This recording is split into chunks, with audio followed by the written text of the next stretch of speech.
Hello नमस्कार। मैं हूं doctor Santosh Pandey, assistant professor Hindi विभाग, फिरोज़ गांधी कॉलेज रायबरेली। मैं अपनी इस क्लास में और स्टडी इंडिया चैनल पर अपने सभी दर्शकों और विद्यार्थियों का स्वागत करता हूं।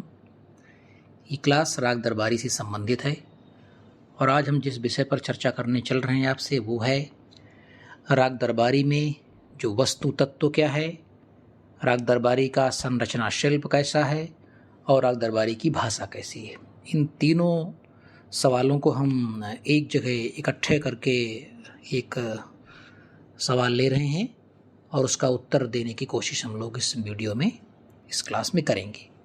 तो राग दरबारी की अंतर वस्तु क्या है, या उसकी वस्तु योजना क्या है, या उसका वस्तु तत्व क्या है, राग दरबारी का संरचना शिल्प कैसा है और राग दरबारी की भाषा कैसी है, हम इन तीनों पर विचार करेंगे। तो सबसे पहले हम लिखेंगे प्रस्तावना, फिर अंत में लिखेंगे निष्कर्ष और बीच में अपनी बात कहेंगे। तो चलिए सबसे पहले हम लिखते हैं प्रस्तावना या भूमिका। एक सफल रचना के लिए उसके कथ्य के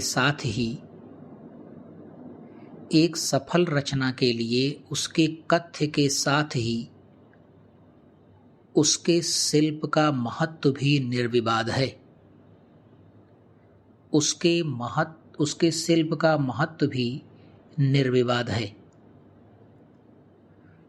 उपन्यास एक लोकोन्मुख यथार्थवादी गद्य विधा है। उपन्यास एक लोकोन्मुख यथार्थवादी गद्य विधा है। वह मानव के जीवन का गद्य है। अतः इसका सहज स्वाभाविक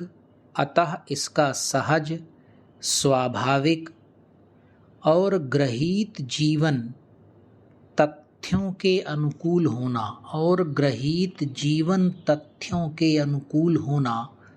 सर्वथा अनिवार्य है। इन तथ्यों को ध्यान में रखकर राग दरबारी के विषय, उसकी अंतर्वस्तु, उसके संरचना शिल्प, भाषा प्रयोग आदि पर विस्तार से निम्नलिखित रूप में विचार किया जा रहा है। उसकी अंतर्वस्तु, उसके संरचना शिल्प, भाषा प्रयोग आदि पर विस्तार से निम्नलिखित रूप में विचार किया जा रहा है। फुल स्टॉप कर देंगे और पहली हेडिंग डालेंगे राग दरबारी का वस्तु तत्व। श्रीलाल शुक्ल ने इस उपन्यास में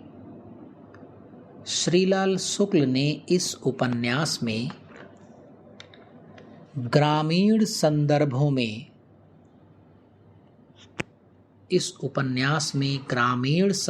में हमारे राष्ट्रीय जीवन की उस परख को आकलित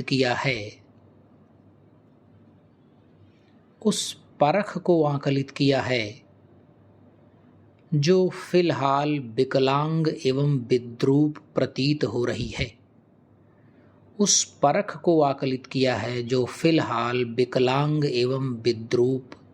प्रतीत हो रही है। विकास के नाम पर गांव में प्राथमिक चिकित्सा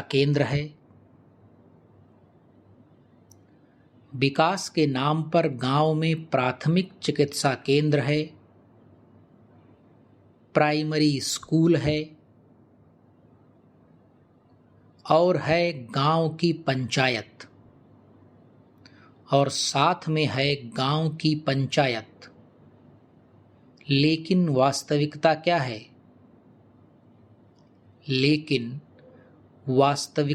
है? गांव के मरीजों में मुफ्त वितरण के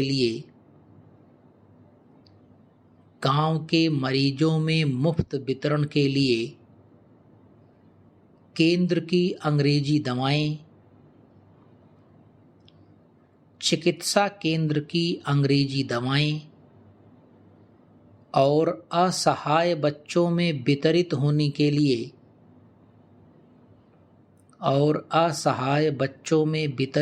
के लिए प्राइमरी स्कूल में आए अमेरिकी दूध के डिब्बे और असहाय बच्चों में वितरित होने के लिए प्राइमरी स्कूल में आए अमेरिकी दूध के डिब्बे गांव के प्रधान सनीचर की दुकान पर चोरी छिपे बिकते हैं। गांव के प्रधान सनीचर की दुकान पर चोरी छिपे बिकते हैं। एक लाइन छोड़ के लिखेंगे। उपन्यास में स्थान स्थान पर देश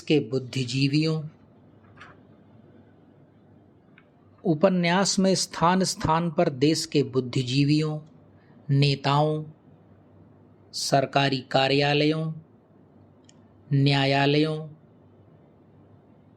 ग्राम विकास अधिकारियों, शिक्षा संस्थाओं, ऋण एवं अनुदान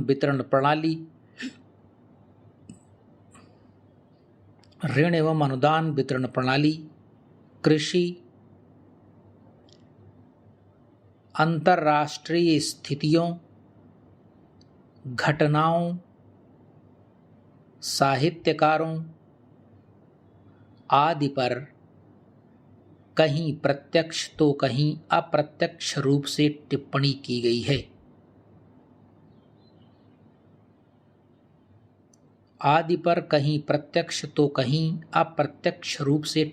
की गई है। यह सब उपन्यास की अंतर्वस्तु बनता है। उपन्यास का अंतर्वस्तु बनता है। Full stop. एक लाइन छोड़ के लिखेंगे। पार्टी प्रेसिडेंट की डांट पर प्रधानमंत्री का प्रेस वक्तव्य।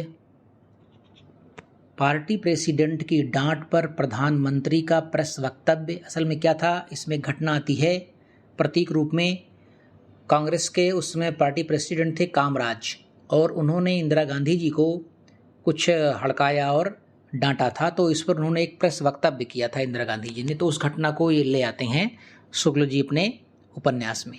तो वही कहा जा रहा है, पर प्रधानमंत्री का प्रेस वक्तव्य। चीनी आक्रमण के समय आचार्य कृपलानी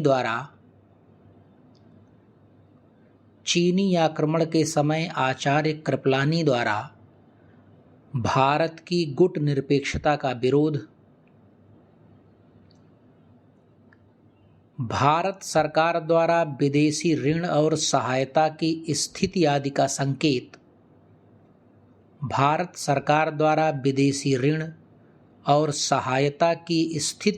संकेत उपन्यास की ग्रामीण कथा को राष्ट्रीय संदर्भों से जोड़ता है। भारत सरकार द्वारा विदेशी ऋण और सहायता की स्थिति आदि का संकेत उपन्यास की ग्रामीण कथा को राष्ट्रीय संदर्भों से जोड़ता है। एक लाइन छोड़कर लिखेंगे। उपन्यास भारतीय बुद्धिजीवियों की स्थिति। प्रस्तुत उपन्यास भारतीय बुद्धिजीवियों की स्थिति। पेशेवर कोशकारों पर कटाक्ष।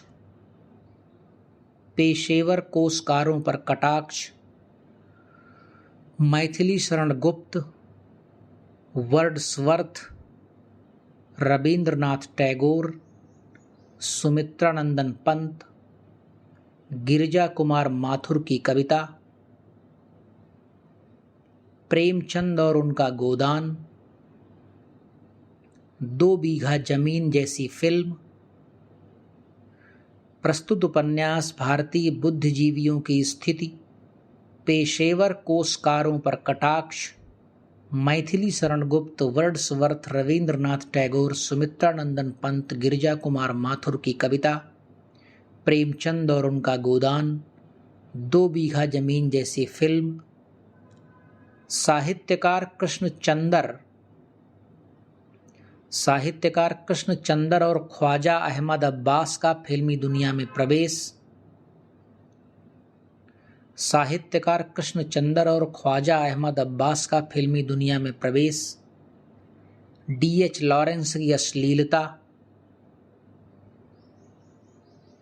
D.H. लॉरेंस की अश्लीलता आदि का उल्लेख साहित्य एवं कला जगत की ओर पाठक का ध्यान आकृष्ट करता है। आदि का उल्लेख साहित्य एवं कला जगत की ओर पाठक का ध्यान आकृष्ट करता है। एक लाइन छोड़ करके लिखेंगे, उपन्यास का अंत भारतीय बुद्धिजीवियों के रुग्ण प्रतिनिधि। उपन्यास का अंत भारतीय बुद्धिजीवियों के रुग्ण प्रतिनिधि रंगनाथ के पलायन संगीत से होता है। उपन्यास का अंत भारतीय बुद्धिजीवियों के रुग्ण प्रतिनिधि रंगनाथ के पलायन संगीत से होता है। यहाँ यह भी स्मरणीय है कि उपन्यास का आरंभ भी शिवपालगंज में रंगनाथ के प्रवेश से ही होता है।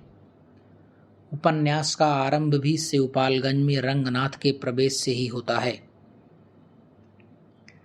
रंगनाथ शिवपालगंज का नंगा नाच देखकर पूरी तरह से ऊब जाता है। रंगनाथ शिवपालगंज का नंगा नाच देखकर पूरी तरह से ऊब जाता है और वहां से निकल भागने का निर्णय कर लेता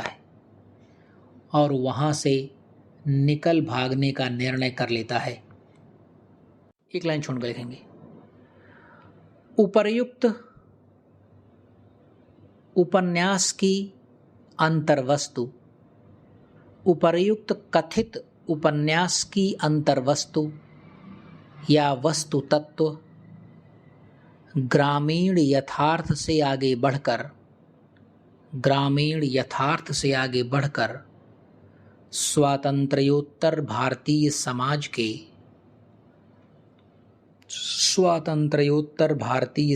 के अत्यंत व्यापक यथार्थ को प्रस्तुत करता है। स्वातंत्र्योत्तर भारतीय समाज के अत्यंत व्यापक यथार्थ को प्रस्तुत करता है। फुल स्टॉप करेंगे। ये हमारी पहली हेडिंग हुई और इसमें हमने क्या देखा? इसमें हमने ये देखा कि राग दरबारी का जो अंतर वस्तु है, हम राग दरबारी के कथा वस्तु की बात नहीं कर रहे हैं, हम यहाँ राग दरबारी के अंतर वस्तु की बात कर रहे हैं, उसके वस्तु तत्व की बात कर रहे हैं। हम यहाँ कथा क्या कही गई है उसकी बात नहीं कर रहे हैं। तो इस तरह से हमने कई जितने भी विषय इसमें आए अंतर वस्तु के रूप में, उन सारे विषयों को ला करके मैंने इस हेडिंग में इकट्ठा किया। अब हम दूसरी हेडिंग लिखेंगे, राग दरबारी का संरचना शिल्प। राग दरबारी का संरचना शिल्प। श्रीलाल शुक्ल ने विषय के रूप में ग्रामीण जीवन को लेकर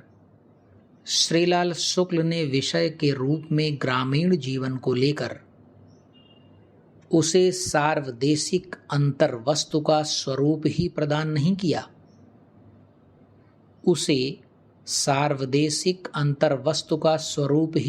नहीं किया। वरन भाषिक भंगिमा और उसके संरचना शिल्प को भी परिवर्तित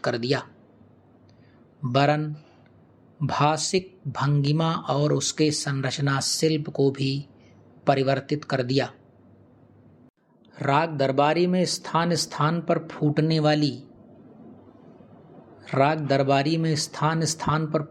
वाली छोटी छोटी घटनाओं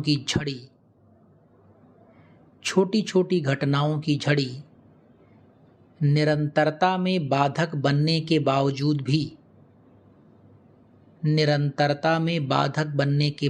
भी पाठक को कथा के रस से सराबोर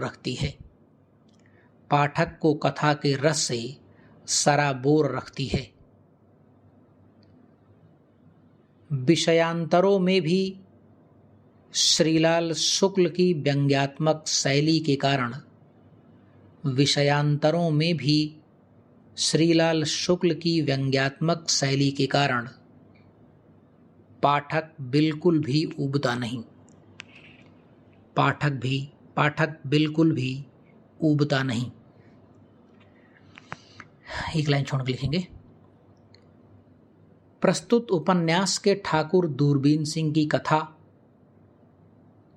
प्रस्तुत उपन्यास के ठाकुर दूरबीन सिंह की कथा और शनिचर द्वारा उनके दो संस्मरण,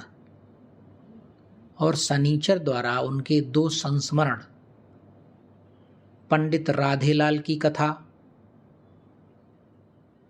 छोटे पहलवान द्वारा बताई गई अपने खानदान की कथा, छोटे पहलवान द्वारा बताई गई अपने खानदान की कथा, उपन्यास के ठाकुर दूरबीन सिंह की कथा और शनिचर द्वारा उनके दो संस्मरण, पंडित राधेलाल की कथा, छोटे पहलवान द्वारा बताई गई अपने खानदान की कथा आदि का इस प्रकार विन्यास किया गया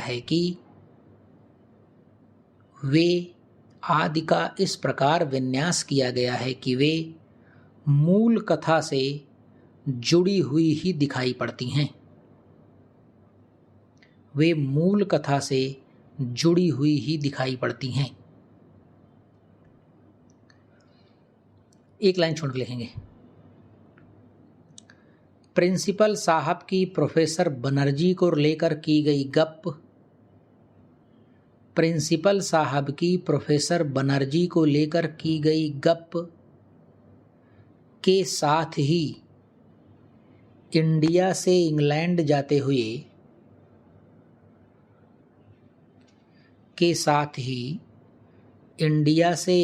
जाते हुए हवाई जहाज से जुड़ी गप विशेष उल्लेखनीय है। हवाई जहाज से जुड़ी गप विशेष उल्लेखनीय है जो पाठक की एक रसता को भंग नहीं होने देती, जो पाठक की एक रसता को भंग नहीं होने देती। एक लाइन छोड़ के लिखेंगे। चुनाव की रामनगर, नेवादा और महिपालपुर की पद्धतियों के 3 किस्से। चुनाव की रामनगर, नेवादा और महिपालपुर की पद्धतियों के 3 किस्से राग दरबारी की मूल कथा से जुड़ते भी हैं। चुनाव की रामनगर, नेवादा और महिपालपुर की पद्धतियों के 3 किस्से राग दरबारी की मूल कथा से जुड़ते भी हैं और उसके उद्देश्य की पूर्ति में सहायक भी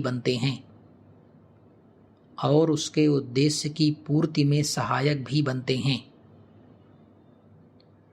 चाहे गप्पे हों या मूल कथा से जुड़ने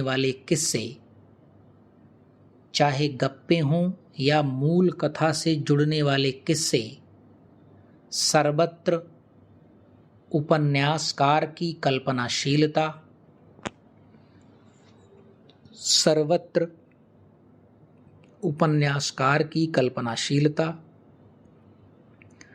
वाक्चातुर्य, विशिष्ट अनुभव,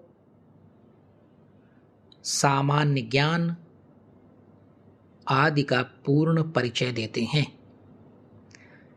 चाहे गप्पे हों या मूल कथा से जुड़ने वाले किस्से, सर्वत्र उपन्यासकार की कल्पनाशीलता, उसके वाक्चातुर्य, विशिष्ट अनुभव, सामान्य ज्ञान आदि का पूर्ण परिचय देते हैं। एक पंक्ति छोड़ के लिखेंगे। ग्राम पंचायत की अदालत के कौडिल्ला छाप न्याय का परिचय देते हुए, ग्राम पंचायत की अदालत के कौडिल्ला छाप न्याय का परिचय देते हुए एक पुराने नवाब साहब के शाहजादे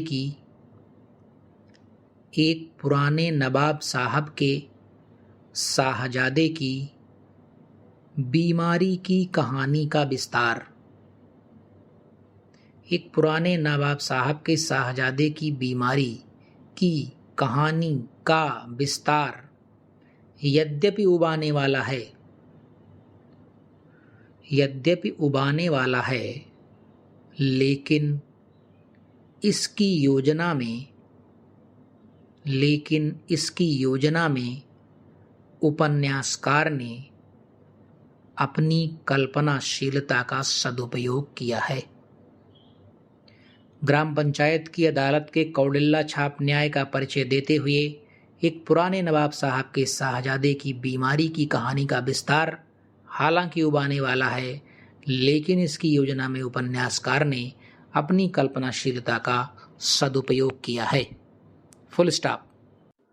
अब हमने 2 हेडिंग पर बात कर ली है।